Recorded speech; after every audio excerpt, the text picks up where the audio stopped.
आज आप हैं प्रीति के साथ और हमारे साथ कौन है? आज जिनसे मुलाकात कर रहे हैं वो बैठे बैठे कुछ लिखते हैं तो लेखक हैं।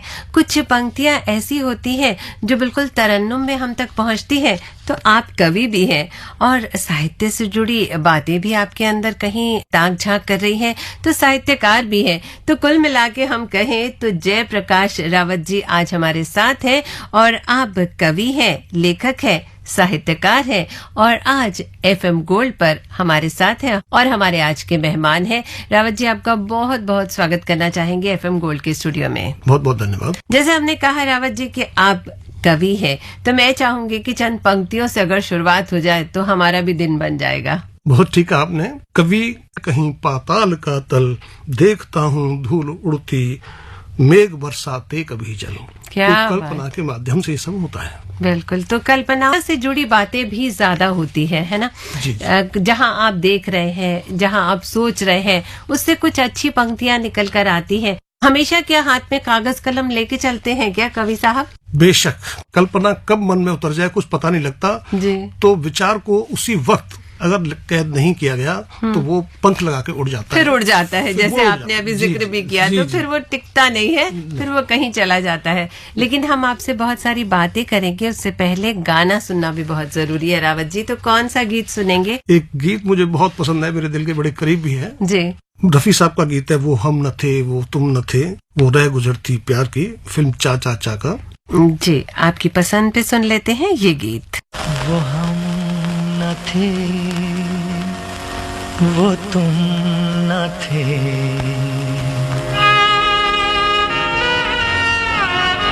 वो हम न थे वो तुम न थे, वो रह गुजरती प्यार की, लुटी जहाँ पे बेवजह पाल की बहार की, पाल की बहार की, वो हम न थे वो तुम न थे।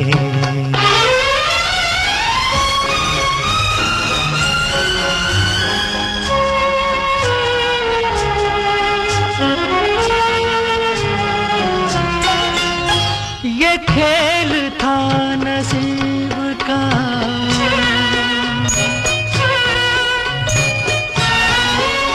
ये खेल था नसीब का, न हंस सके न रो सके, न दूर पर पहुंच सके, न दार पर ही सो सके, कहानी किससे ये कहें,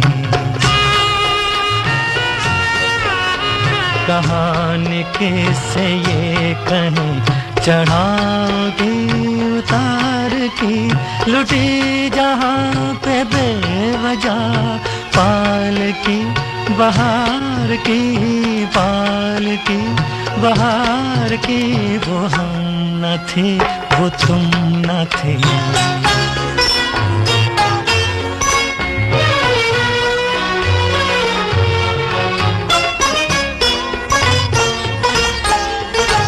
तुम्ही थे मेरे रहनुमा, तुम्ही थे मेरे हम सफर, तुम्ही थे मेरी रोशनी, तुम्ही ने मुझको दी नजर, दी नजर, बिना तुम्हारे जिंदगी,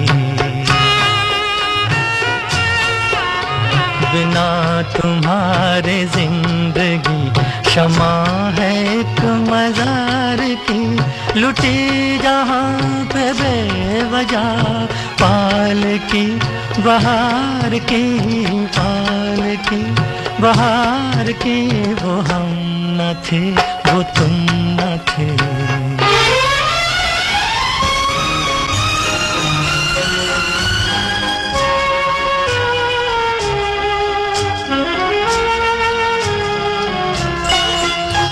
ये कौन सा मुकाम है,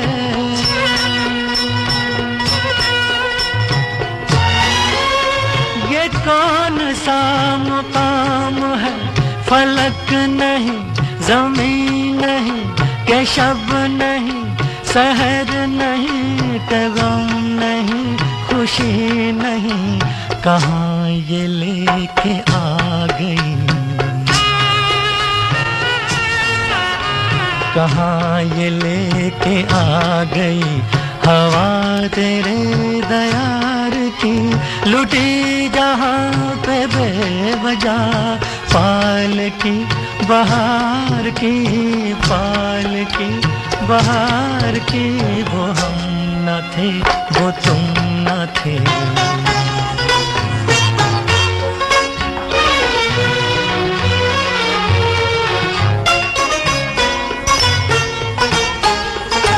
गुजर रही है तुम पे क्या बना के हमको दल बदल, ये सोच कर उदास हूँ, ये सोच कर है चश्म तर, चश्म तर। न चोट है ये फूल की, न चोट है ये फूल की, न है खलिश ये खार की, लुटी जहाँ पे बेवजह पाल की बहार की, पाल की बहार की, पाल की बहार की। गीत बहुत प्यारा और आपकी पसंद बहुत अच्छी। वैसे भी कहते हैं कि कवि के दिल में बहुत सारी बातें आती जाती रहती हैं, और फिलहाल कवि रावत के दिल में क्या क्या बातें आती है आज सब जानेंगे एफएम गोल्ड के इस प्रोग्राम में, जिसका नाम है आज के मेहमान। रावत जी, लिखने का शौक कब कैसे आया? मैं कॉलेज में था, कॉलेज के दौरान ही एक कवि सम्मेलन हुआ था, तो एक कवि सम्मेलन देखते ही मेरे मन में भी कवि बनने का विचार उतर गया। अच्छा, जब कॉलेज में थे तब आपने लिखना शुरू किया? जी जी, सन 76 के आसपास जी। और लगातार सन 82 तक लिखता रहा, लेकिन फिर बीच में कुछ कारोबारी वजहों से वो लेखन छूट गया मेरा। तो 2011 में फिर दोबारा कलम उठाई, जब अपने जिंदगी के कामों से मुक्त हुआ तो दोबारा कलम उठाई, तो अनवरत अब जारी है। ईश्वर परमिशन देंगे तब तक चलेगा। बिल्कुल चलना चाहिए, क्योंकि परमिशन तो मिल जाती है अगर आपकी सोच हो और आपका मन हो लिखने का, तो ईश्वर परमिशन दे देते हैं। हाँ, बेशक बेशक। लेकिन मैं ऐसा मानता हूँ कि अच्छी कविताएं जिनमें जीवन होता है वो ईश्वर भाव के रूप में ही हमें देता है। वो उसकी प्रेरणा के बिना अच्छा लेखन संभव नहीं लगता मुझे। आपका काव्य शैली अच्छा काम कर सकती है, लेकिन विचार जो बीज आता है वो ईश्वर की कृपा से ही आता है। ये मेरा अपना तजुर्बा भी है। थोड़ा सा मैं सोच रही थी रावत जी कि आपके परिवार से छोटी सी मुलाकात कर लेते हैं। कौन कौन है आपके परिवार में? मेरे परिवार में 2 बेटियां और 1 बेटा है। जी, बेटियां क्या कर रही हैं? बेटियां आईटी लाइन में, एक यूएसए में है, एक सिंगापुर में है, और बेटा भी यूएसए में है। ये सब तकनीकी क्षेत्र से जुड़े हुए हैं, आईटी लाइन से। तो सभी बाहर है? सभी बाहर है जी। तो आप अभी फिलहाल यहाँ घर में अकेले? नहीं, मैं और मेरी पत्नी है। पत्नी भी अक्सर आती जाती रहती है, लेकिन मैं अब पहली बार जाऊंगा 10 साल के बाद। बच्चे 10 साल से वही हैं। अच्छा। अक्सर वो आती जाती रहती हैं। जी, तो समय निकाल के बच्चों के पास भी जाना बहुत जरूरी होता है, क्योंकि उन्हें गाइडलाइंस देना भी बहुत जरूरी है, जो पेरेंट्स ही दे सकते हैं, है ना? जी जी। और अपनी जिंदगी में अगर हम बच्चों को सेटल कर लेते हैं तो हमें लगता है कि इससे बेहतर तो हमने कुछ नहीं किया, है ना? ये हर आदमी का एक कर्तव्य भी है जो करना चाहिए भी। और सोच भी होती है हमारी, है ना? बेशक बेशक। चलिए, आपके बारे में कुछ बातचीत करते हैं, थोड़ा पीछे जाते हैं, आपके बचपन की तरफ ताका झाकी करते हैं और देखते हैं कि क्या क्या किया, खेला कूदा, मस्ती क्या की, या फिर शुरू से सीरियसली बस किताबों में ही डूबे रहे रावत जी। लेकिन उससे पहले एक गाना बनता है, कौन सा गाना सुनेंगे? ये छोटा सा घर होगा बादलों की छांव में।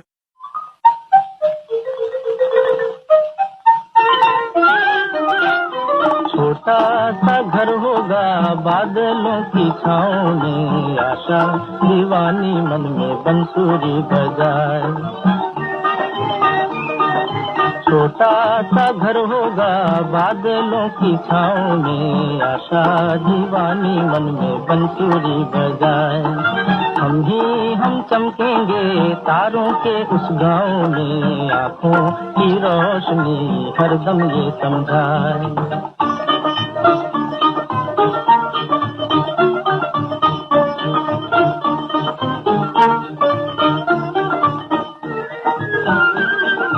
चांदी की कुर्सी पे बैठे मेरे